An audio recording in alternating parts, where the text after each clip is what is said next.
This video is over lesson 78, Graphing Inequalities, and it is for my 7th grade math class. So each number on a number line is a single point. Points are represented by a dot. So if we wish to graph a variable that equals a particular number, our graph will consist of a single dot on the number line, actually it should say there, number line. So for example, if I want to graph x equals 2, I've got my number line here. I'm going to put a dot at x equal to 2. So I'll put a dot where 2 is. And now you want to make sure that dot is real obvious. So it doesn't blend in like one of my other tick marks. Make it real obvious there. Over here, if I wanted to graph x equals -1, I come onto my number line to see where -1 is, and I make a dot, real obvious dot, where -1 is. And that's just graphing a single point. Now, you're not often asked to do that, but that leads us to our next thing here. Inequalities, on the other hand, are not equal to a single number. So the graphs will be a range of numbers. So the whole idea of graphing is graphing shows us where whatever it is we are graphing is true. So anywhere where a number we choose is greater than 2 is a point that's one of our answers. It's a solution. So 3 is greater than 2, 3.5 is greater than 2, 2.5 is greater than 2, 2.9 is greater than 2, 3.1 is greater than 2. And we could keep going and going and going and going. Okay. In fact, we could get as big as we want over here. On the other side here, though, I can get closer and closer and closer to 2, but 2 is not greater than 2. But I can get really close to 2. I could say 2.00000000001 is greater than 2, which would be extremely close to 2. So what we do in this situation is we use a special kind of dot called an open dot. It's called an open dot.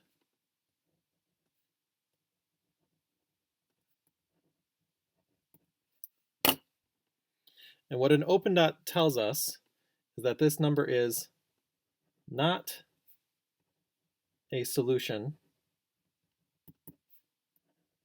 but the solutions can be close to it. So 2 is not a solution, but the solutions can get close to it. Now, if we were to take the time to actually fill in all the dots that could be possible answers here, we'd be here for a long time. But we know that every number on this side of that 2 is a solution. So what we do is we kind of shade this side of the line. We make it nice and bold.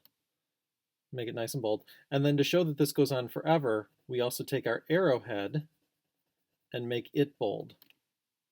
So that one end of the number line is just normal arrow, normal tick marks. The other side of the number line is nice and bold with a bold arrowhead. Okay. So moving on over here. Likewise with this one, x is less than 2.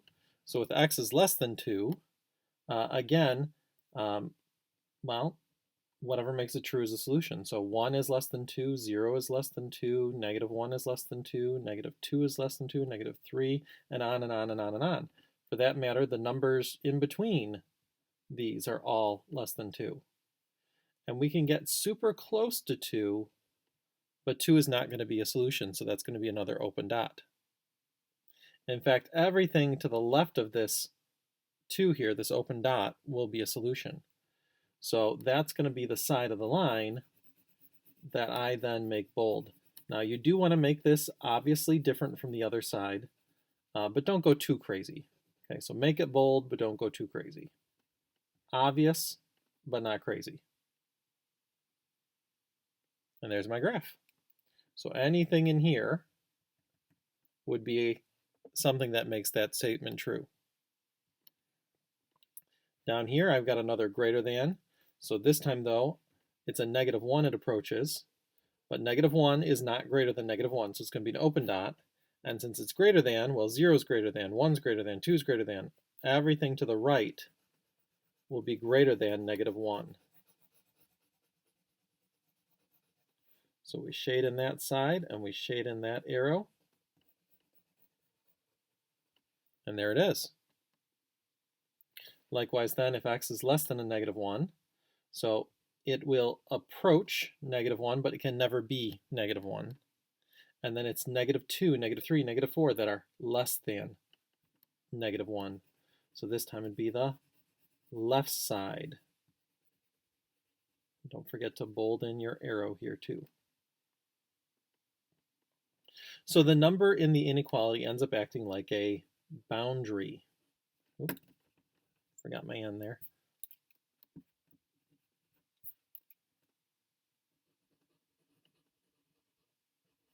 Like a boundary with all of the solutions on one side of it. So in this case, my boundary was a 2, and then all the solutions were off to the right. Here my boundary was still a 2. All the solutions this time were off to the left. Boundary of -1, solutions to the right. Boundary of -1, solutions to the left. So a new symbol that you probably haven't done too much with at this point in your math career, but you're going to start seeing it more and more often, is the greater than or equal to sign, which looks like a greater than with half an equal sign underneath it. And it's a combination of the greater than symbol and the equal sign, just like it looks. Likewise, the less than or equal to sign, so it looks like a less than with half an equal sign underneath it, is a combination of the less than sign and the equal to sign. Now in mathematics, when we use the word or, this means that as long as this is true or that is true, then the whole thing is considered true. So the difference that makes here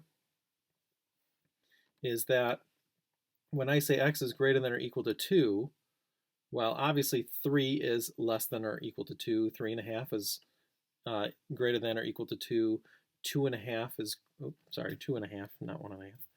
2.5 is greater than or equal to -2. But how about 2 itself? Is 2 greater than or equal to 2? Well, yeah, specifically it's the equal to part that's true there. So this time, my boundary is still going to be a 2. I'm going to make a nice big bold dot there. And this dot is what we call a closed dot. It's filled in. And since it's filled in, this means that the number is included as a solution. The number is included as a solution, so 2 is an option here. Now the greater than means that everything on this side of that included boundary is also a solution. So we're still going to bold in that side of the line. So then likewise over here, because of the or equal to, that means that my 2 is going to be a closed dot. That boundary is included as a solution. But then the less than is going to mean that all the stuff that's less than it, so off here to the left, is a solution.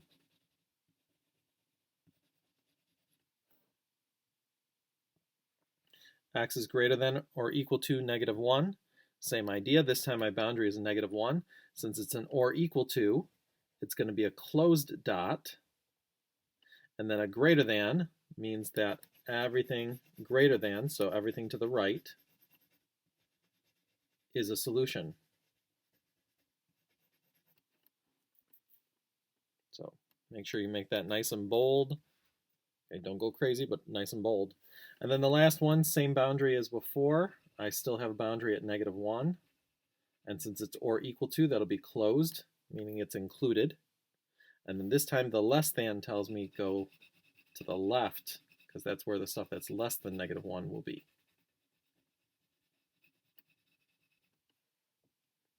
And that's the basics of grading right there, or excuse me, graphing right there.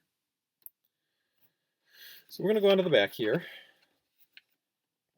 So to graph inequalities, one, draw a number line. I provided the number lines on the front, but on the homework you're going to need to draw your own.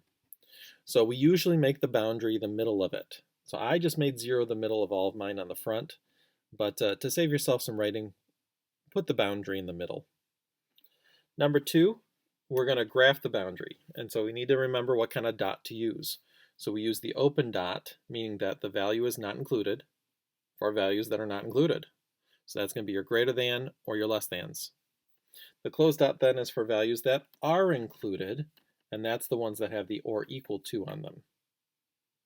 And then 3, we shade the side of the number that has the solutions. So let's check it out. First example, on a number line, so number line, might as well just make a line there. Graph all numbers greater than 5. So 5 then is going to be my boundary. And then I would like you to have at least 2 tick marks in either direction. So that's 5, then this is probably 6 and 7, and this is probably 4 and 3. Now, since it's just telling us to graph all numbers that are greater than 5, is 5 greater than 5? Well, no. So if it's not included, that'll be our open dot.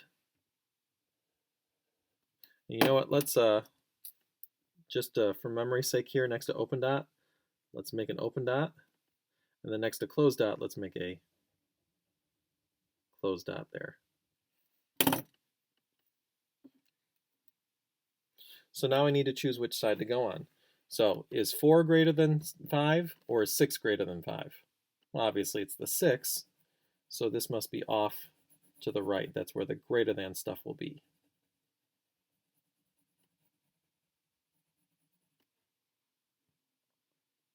Next one.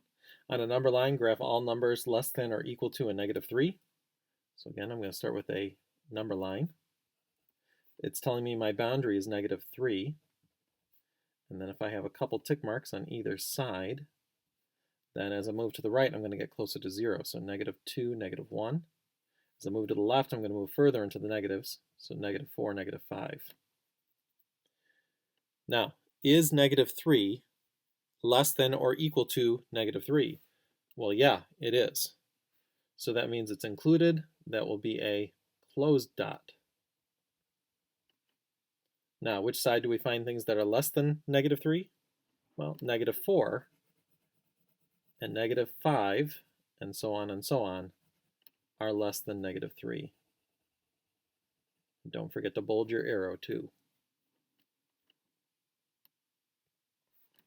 Now let's take a look at it symbolically.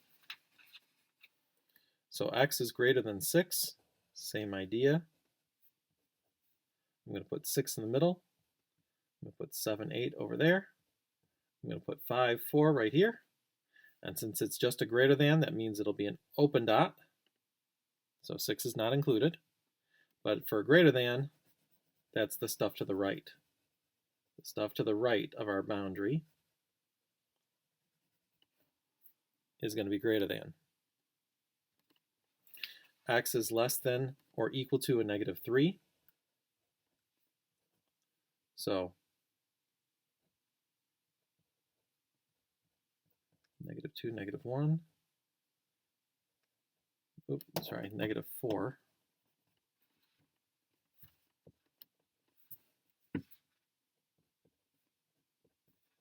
-5.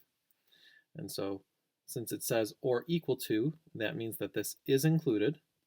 And then the less than part of this is going to send this off to the left. That's where the stuff that's less than is, to the left. Now, if you look at these two graphs, maybe you've noticed that these are the same thing. So just to draw your attention to it, this is how it would be written in words. This is how it would be written symbolically, but they're really the same thing. Next up, x is greater than or equal to 1. So I'm going to make my number line. I'm going to put 1 in the middle. So that means this must be 2 and 3. This must be 0 and -1. Since it has an or equal to, that means that my boundary is included. And then greater than is going to be off to the right.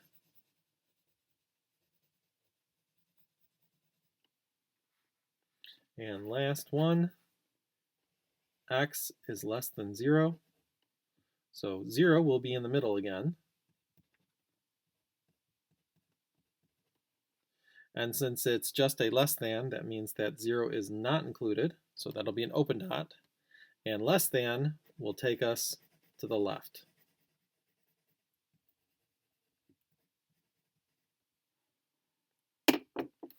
And that, ladies and gentlemen, is our lesson.